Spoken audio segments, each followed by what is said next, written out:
Hello, my name is Edwin, I'm Jeff. And I'm Frantic. and together we are Tilted Not Stirred. So what has you guys set at an angle today? What have you guys been up to? Well, I had my orientation for my boot camp yesterday. That went well. I'm excited to get started next week. Hell yeah, dude. Good luck with that. Thanks. What about you, Frank? We gotta keep grinding out here, you know. I've actually been working a lot on cleaning my stuff, if that makes any sense. Like just making sure that all my clothes are in order, all my things are in place, all that kind of thing. So I don't know, I feel like sometimes we kind of let ourselves go. I personally don't enjoy being messy, and when things are messy, it really throws me off. No, I So definitely feel that. Yeah, I've been working on just getting things in order. I recently cleaned my desk off as well. Feels nice to have a clean desk. Clutter is the worst. I definitely need to get on the spring cleaning thing. I've been watching just Champions League games, soccer. Definitely not cleaning. I should definitely get into cleaning. What's going on in the Champions League? Right now, Liverpool just got eliminated, and Borussia Dortmund got eliminated. Damn. Yeah. So Man City, it's Manchester City. It is Real Madrid, Chelsea, and Can't remember Chelsea. the fourth. Who knocked out Bayern? PSG. Oh, right. Paris on. Saint-Germain. Hey, Yeah. man, the Chelsea's still in it.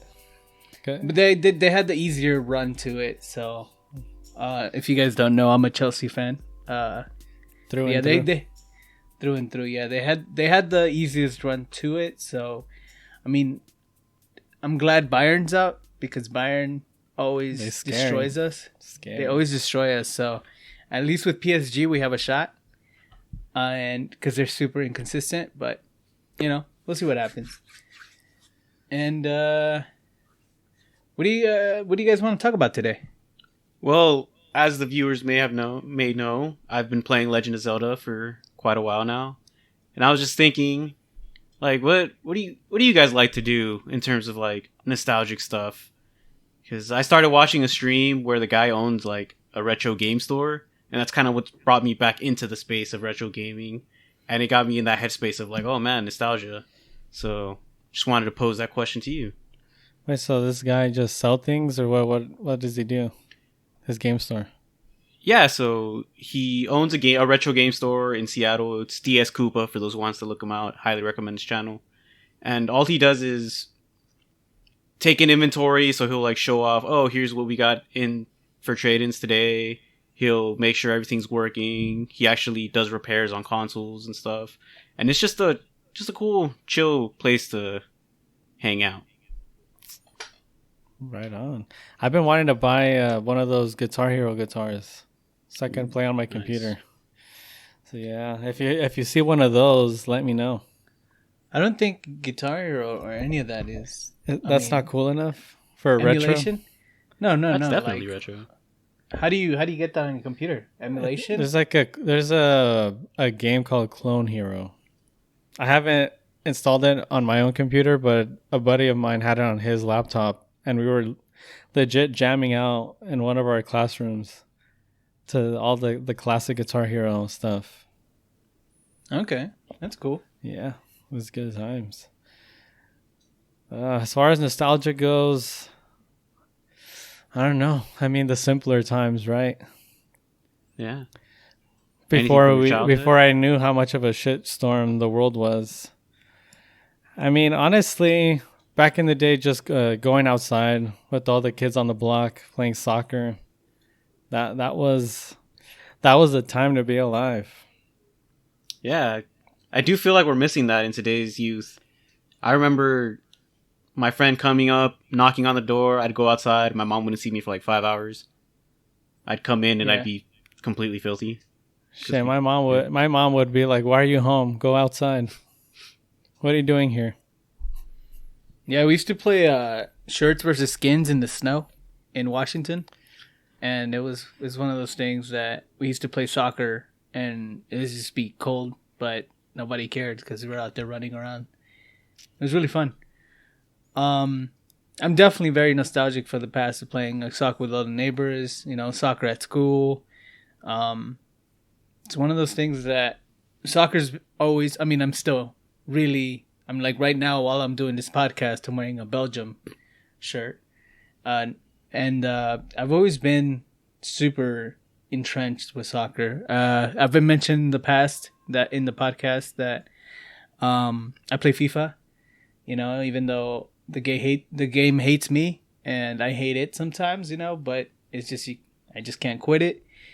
And soccer was incredible. Is incredibly influential for me and my family.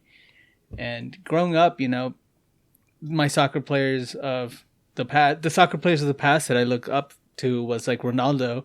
They call him Fat Ronaldo now because this new sexy Ronaldo exists. Ronaldo 2.0 exists. And Ronaldo's haircut was something of to be beholden. Yeah, it was incredible. Almost unreal. Mr. Steal Your Girl. If you guys want to check out Fat Ronaldo's haircut, just type in Ronaldo 2002 on Google or your favorite, search engine if you don't want to. But yeah, that was that haircut's a blast from the past, Yeah. Didier Drogba and I got started watching soccer in the Mexican League, and there was this striker back in the day, back in 2002. I want to say 2000 something. I guess that's when I was like the most lucid when it comes to memories. Mm-hmm. There was this player called Jose Cardoso. That guy was crazy. He played for Toluca, and yeah, that was my introduction to watching soccer every weekend. And yeah, man, soccer with the kids. That was awesome. Yeah. I mean, I feel you on that whole sports nostalgia. I got started pretty young in baseball with my dad. He took us all to a game back in, I want to say 2000-ish. I was like 9 years old, so probably like 2002, 2001, around that time. And ever since after that, I fell in love with the game, and my dad bought us some gloves, and we just go out front yard and just have a catch. Yeah, I still look back on that time fondly. And to this day, I'm still a diehard Dodgers fan. Yeah, I see your bobbleheads back there. They're nice. Oh, yeah, thanks. The viewers can't see him at home. And his hat is on his bed. He sleeps with it. Yeah, I got to keep it close by. Baby. Them Dodgers 2020 champions. Let's go. I have no horse in this. You like wrestling too, right, Jeff? Oh, yeah. Man, that was another thing. That was before baseball, but they kind of coincide together. But yeah, just thinking back of the old Attitude Era from like WWF, watching like The Rock and Stone Cold, Triple H, all the old greats. And oh man, whenever we were watching wrestling, my brothers and I, and we hear our mom's footsteps, we'd have to change it real quick because she did not like us watching. She did not like us watching wrestling, but we were especially nervous. She come in during those the divas. The divas. Ooh, spicy. Not the big burly men punching each other. It was the divas that did it for you guys. 3 words: bras and panties. Ooh, those were scandalous, bro. Dude, how is that? Well, how are those on TV? I don't understand. Janet Jackson changed everything, bro. That was when it changed. You think so? No, it really did. It after the slip, they're like, oh, we can be okay with these things on TV. No, that's when it it made everything super strict. There was new TV laws that passed because of that incident. Oh wow, I did not know. That's like the censorship and all that kind of stuff. Mm-hmm. Well, I mean, as a kid, I don't know if it would have been good for me to see anything more than that. It was definitely nerve-wracking watching these and then having your mom in the other room be like, oh, I gotta change it. You guys are wild. The only tie-in I've ever had with wrestling was I bought a coloring book at the 99-cent store back in the day, and it had Sting on the front cover. Ooh. He was a creepy looking dude. Sting had a white makeup with like black streaks coming down his face, right? Right. Yeah. Yeah, that's the only wrestling tie-in I had. I had a Sting coloring book, and it was like, I guess that's the only tie-in I had with wrestling. I never watched it. He's still kicking too. That's the funny thing. He's still out there. While on the topic of wrestling, I remember back as a kid, all my toys used to wrestle. It didn't matter if they weren't wrestling toys. They all had finishers. They all had all that thing. You know, it was truly revolutionary when toys started having flexible elbows. Superposable, man. Hell that was dude. When that happened, Changed the game. Changed the game. Is there a particular toy you're nostalgic for that you used to play with? Something that you remember from back in the day? I used to have a Wolverine toy, and I had a Batman toy. And those were... I didn't know where they were from. I didn't know who they were. I just remember I had those toys, and I'm like, these are the coolest ones I got. And they were the ones who won all the matches. Because I guess as a kid, I was rigging the matches too. Little did I know wrestling wasn't real. Hey, wait, what do you mean? Sorry, Jeff. Wrestling isn't real, and Santa Claus isn't real either. Whoa. For toys, I had a monster truck, a remote control monster truck. And that was like my favorite thing in the world. I'd just go around just running things over with my remote control monster truck. It was half my size, which is, when I was a kid, I guess it wasn't that big, but that was like my favorite thing in the world. And I had a die-cast burgundy Lamborghini. And that was also my favorite toy. The wheels were super smooth. You just push it and go for days. It was wild. But yeah, that's as far as toys go for me. Taking it back to like video games and stuff that Jeff introduced the topic with, the Game Boy Color. I had a yellow one. Do you guys have one? No, I skipped that generation, sadly. The Game Boy Color. I had a purple one, and I played Pokemon on there as well. Did you have the see-through purple one or just the regular purple one? I think it was regular. A regular purple? Yeah. Yeah, I played Pokemon Red on mine religiously, but mine was a Spanish copy. So that was wild. They had fixed all the glitches on the Spanish copy, and then it was mistranslated like crazy. But the Pokemon sprites were always... They're still very nostalgic to me. When you first saw a Charizard and it was like hunched over and really fat looking. Blastoise was incredibly ridiculous looking too. He was leaning back, looking at you like, what are you going to do about this? Yeah. It's pretty dope. Yeah, and Marvel vs. Capcom, that was also one of those video games that I played religiously, with Mega Man and Jin being my I guess my mains. But yeah, those were that's as far as my video game nostalgia goes. Well, I have to take it back to the SNES for my video game nostalgia. Super Mario World, the game that started it all for me. I played that countless hours as a kid, and to this day I'll still go back and just beat it real quick, just because I've played it so much that not to the point of where I could speedrun it, but to the point of like I can sit down and beat this in a couple hours. And then from there, it's just... I didn't have nostalgia... Sorry, Jeff. I didn't have nostalgia for Super Mario World, but my sister got it for the Game Boy Advance, and that was my introduction for Super Mario World. And it was really a really good game. Oh, yeah. But go ahead. Well, just to add to that, I have like 4 copies of that game now. I have the original, the Game Boy Advance, I have the SNES Classic, and then it's also on the Switch. So just multiple ways to be able to play the game.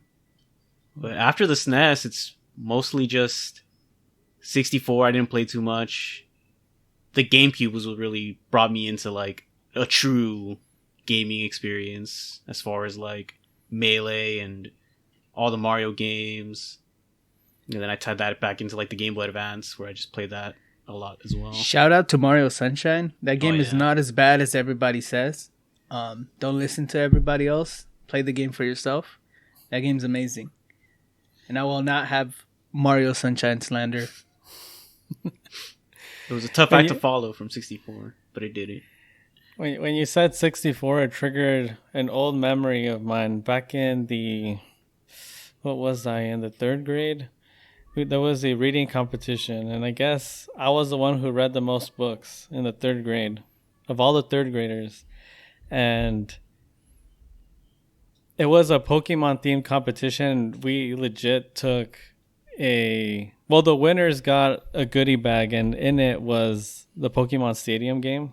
Oh shit. Holy For moly. 64, a bunch of like Pokemon cards, Pokemon figurines, like everything Pokemon. And at the end we went to go watch a Pokemon movie in the nearby AMC, I think it was. Oh, dang.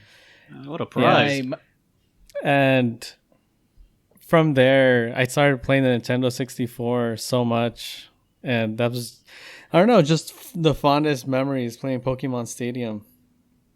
as far as my Nintendo 64 nostalgia goes, I played a game I shouldn't be playing back in the day, but I played it religiously. It was Conker's Bad Fur Day. Ooh.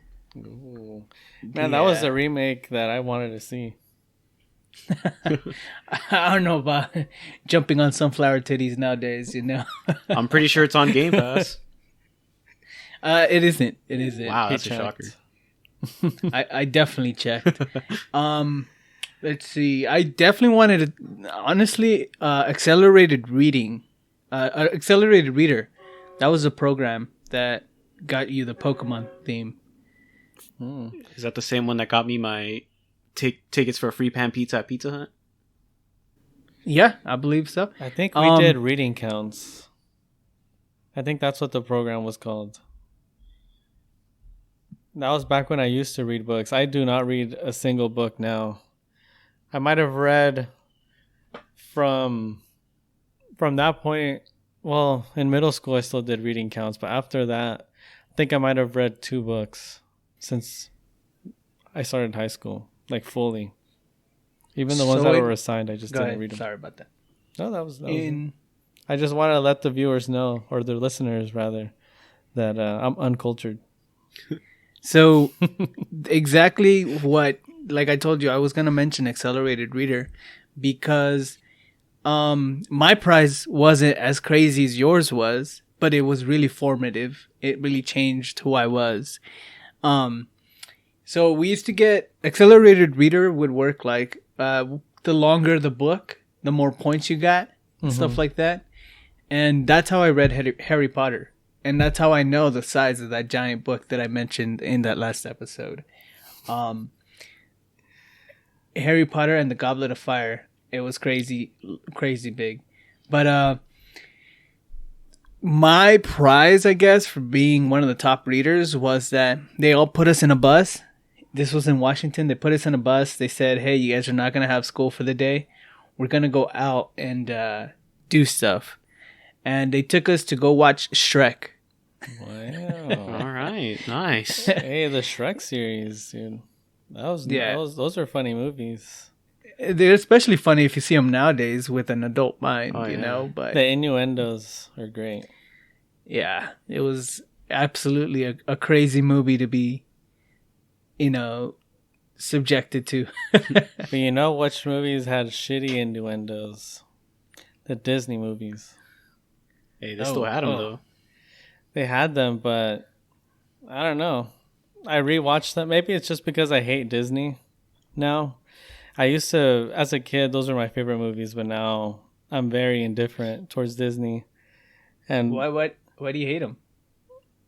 I just feel that I grew out of them. The message is obviously still very good, but I don't know. Maybe I just watched them so much as a kid that I don't know. I'm very obsessive sometimes. You know this about me. I once I like something, I legit burn it out for me. And then at the end, I'm just kind of like, it was good or whatever. And then I kind of just leave it there.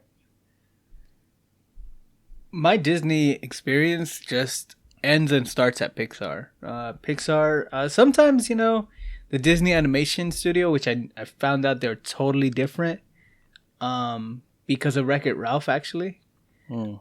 Wreck-It Ralph, there's a scene where they're like, oh, they were made by the other studio. And I was like, what?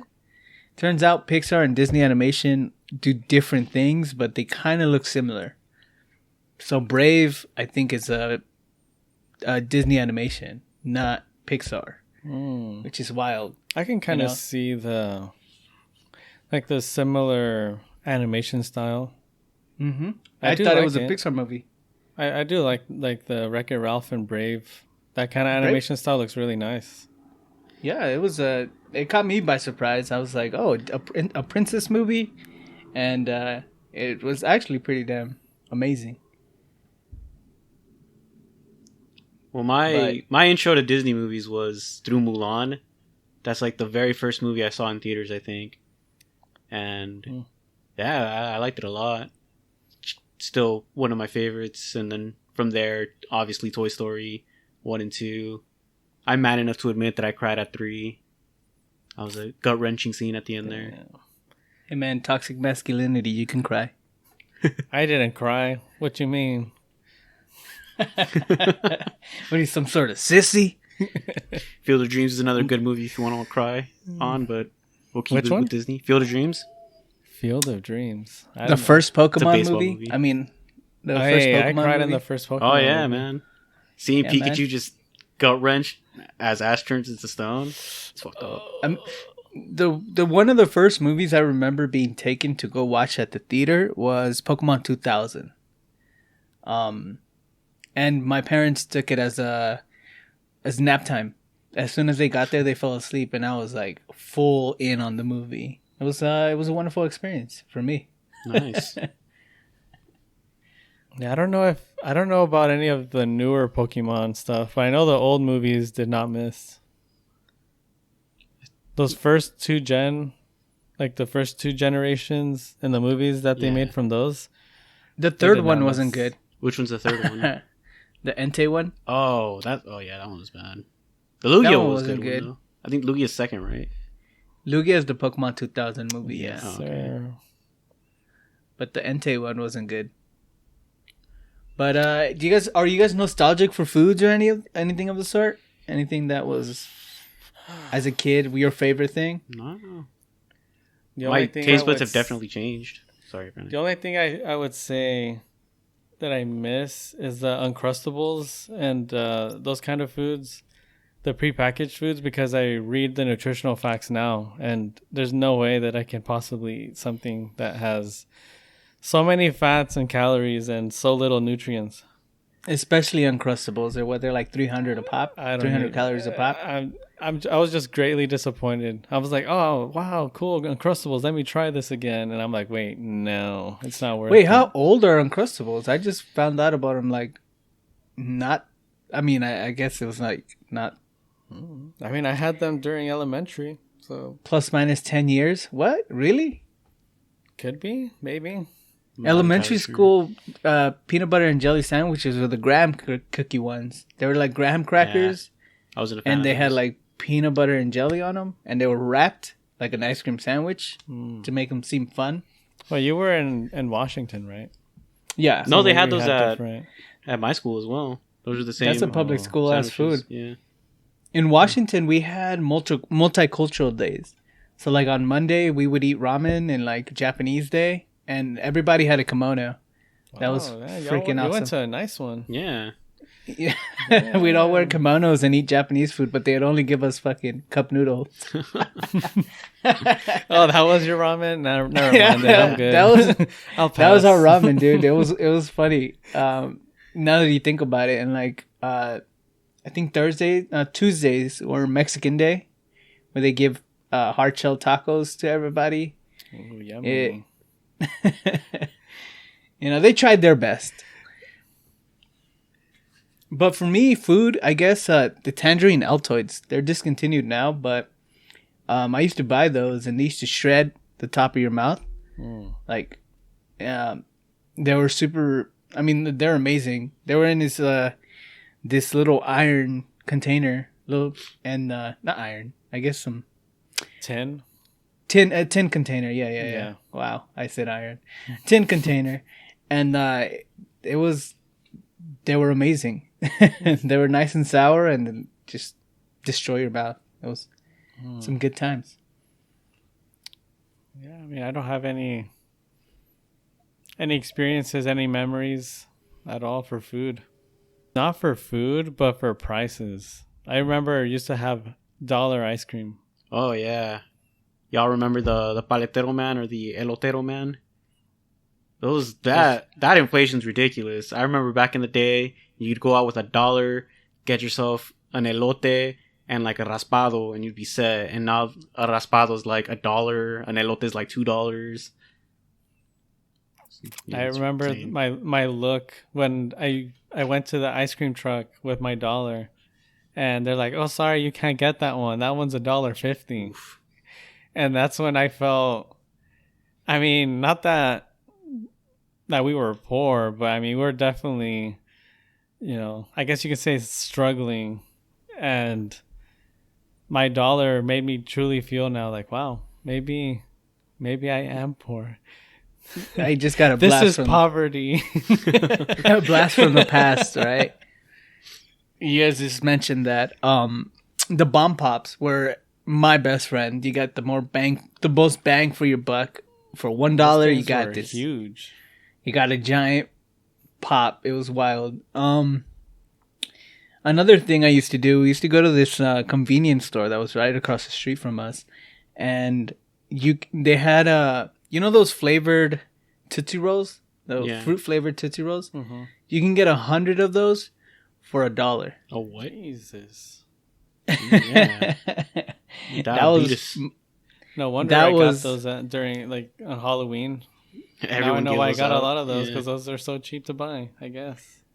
That was the most valuable proposition we had as a kid. It was wild. We'd go to the store, get 100 of them, meticulously count them, and it was amazing. Hey Jeff, did you wake up Saturday mornings for cartoons? Oh, definitely, bro. Saturday mornings, gotta catch the Power Rangers every Saturday. Dude, I was all about that Yu-Gi-Oh.